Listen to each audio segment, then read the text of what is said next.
Thanks, guys. I'm joined by Noxiac, the support player from Fnatic, newly joining the team. And first off, Noxiac, you guys just destroyed Origen, one of the teams we were expecting to be extremely strong coming into the new split. What were the factors that just made your team so strong opening in the first week? We had the luck that Gamsu played really good this game, so it was easy to snowball for us. We made a double kill 1v2, so it was like just snowballing from there. Like the other lanes went pretty much equal, and we just used this one advantage that we got, and we just tried to snowball it, and snowball is clean. Yeah, I mean, Gamsu went massive in that game, but talking about those Koreans, how is it like communicating with them in-game? How good is the communication between you guys and the Koreans? Is there a divide there, or is it just super easy to talk to them? I would say in the first day when they arrived, it was like the communication was like really low, and we had like use our hands and whatever to understand each other. But like in 1 week already, it improved so much, and it's really fast improvement. So I'm looking forward to the next weeks. Oh, interesting. Like, I would like to expand upon that, though, like, kind of behind the scenes, because Daylor mentioned publicly that he felt that the team needed to be, like, recreated from scratch. Do you feel like the team is getting there, or is there still a lot of room to, like, improve on? There's still a lot of work, for sure, because we just played, like, 1 week or a bit longer. But I think we can do it. Like, I see a lot of potential in every player, and we are pretty good. Okay, I got one last one for you here, Noxiac. You first picked the Poppy, and you put a lot of priority on that pick, and it's extremely strong from what we saw. What to you makes Poppy so good right now? Just the damage in general, the laning phase is pretty good, and the teamfight utility, what you can offer, you can zone. With the ults, you can peel for your carries with the W. You have so much damage, like it's just an incredibly strong champ. I think it's the best support right now. Well, it looked very good. Once again, congratulations on that win. We're going to send it over to the guys at the analyst desk to break down that game. Thank you, guys. Well, thank you very much, Pulse and Noxiac there. And I got to go to you first, Crepo, because we talked about it beforehand. Poppy was your pick to watch in support. Boom, and it happened. Yay, it happened. No, the beauty of that pick actually comes something I didn't really expect with 6.1. So Fnatic first picks Poppy right now, and then later on they immediately dropped Lucian.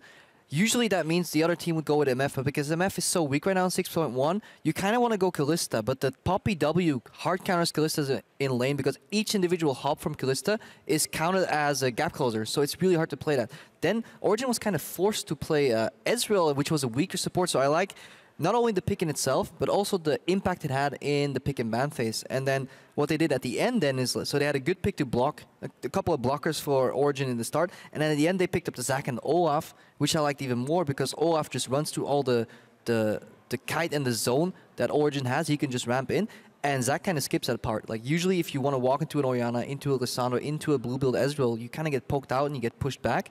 But Fnatic just found 2 picks in the entire pool that just negate that entirely. Either you jump over it or you just run straight through. So beautiful pick and ban phase from Fnatic and just solid concrete play, yeah. And I feel like a lot of it was because of just how much focus Origen had to put kind of on Gamsu, but on the flex picks, the Lulu band, the Gangplank band, the Ryze band, these very strong picks that we've seen, you know, not just on 6.1, not just 5.24, but for a long time now. Origen forced to ban them out, then the Poppy goes away, and they're left thinking, okay, well, we kind of want the Trundle, we want the ability to just deny that kind of backline focus by maybe picking a Lissandra, try and lock somebody down, but ultimately, it's just very difficult to play against a champion like Poppy, who not only can facilitate her carries, but lock down the enemy dashes and that kind of thing as well. Well, good pick and ban phase coming out of Fnatic, and Noxiac saying there, well, we got ahead. Lucky that Gamsu played really well and we snowballed, but let's look at that explosive early game because you can't just attribute that all to Gamsu. It is a team that showed up in that bottom lane and with the ganks coming in. Yeah, it started off the harass from Lucian Poppy here. We see the passive from Poppy when she controlled the shield. Every auto attack actually pokes out Sven, but then Rekels goes in a little deep trying to get the first spot because that was a good gang by Amazing. What I like the most here is after 1 week getting Gamsu to Europe, he teleports, Soaz doesn't. Even though that play, that gank was set up from Origen. It was Amazing running into the bot lane. So Soaz should have been there, and we see some lacks any communication. Spirit comes in with a good gank. And that good gank is all on the vision. He was just able to get right into Tribush. This time Soaz does teleport down into the fight, and it goes a lot better for Origen when you look at just the start of that. But at this point, Fnatic are already moving for the trade for Rift Herald for Dragon, which typically you'd say Dragon is the better play here for building a longer game, but Rift Herald is, you know, a nice thing to take at the same time. Yeah, Fnatic cross map here, good teleport from Soaz, but they pick up the Dragon, but it's kind of too late because Gamsu was already ahead from that play. He now gets to farm even more in the top lane, and then we see Febiven right here getting caught out. Amazing chases, but I think we will see another teleport from Gamsu coming in, and this may be the actual pivotal fight in the game.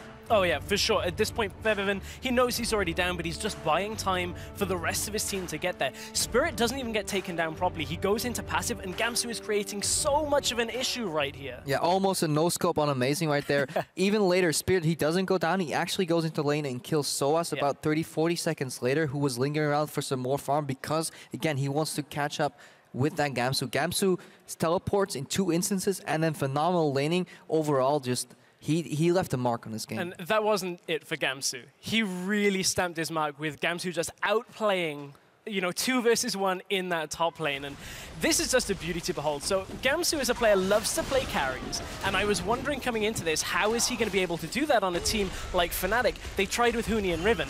Olaf seems to be the way. Hits that Ragnarok, runs in for Soaz, takes him out under tower. And here is some of the 6.1 changes in action. Fervor of battle on Gamsu.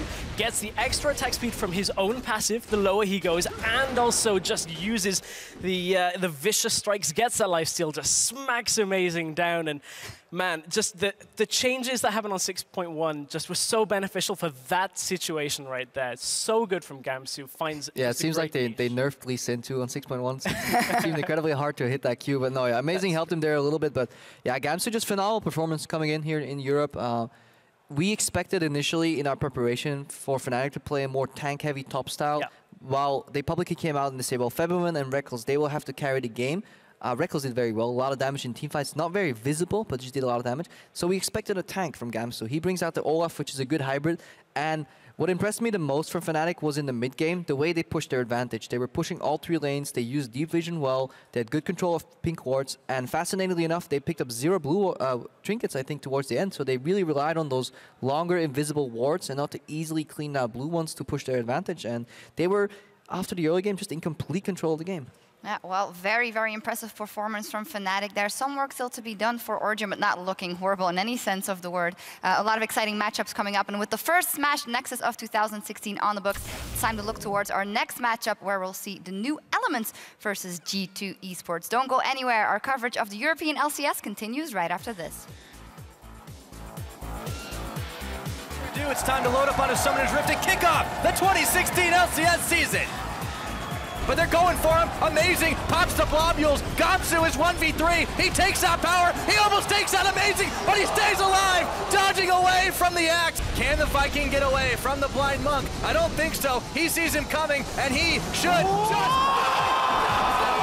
Play! I don't believe it! Forcing a flash several away, but Gamsu is not going to let him get out of there. Down goes the troll. Down goes the inhibitor in the bottom side as Gamsu takes it out, and he rejoins the fight, wrecking and rolling all the way through him. Guess what, boys? FNC is back for the summer of 2016.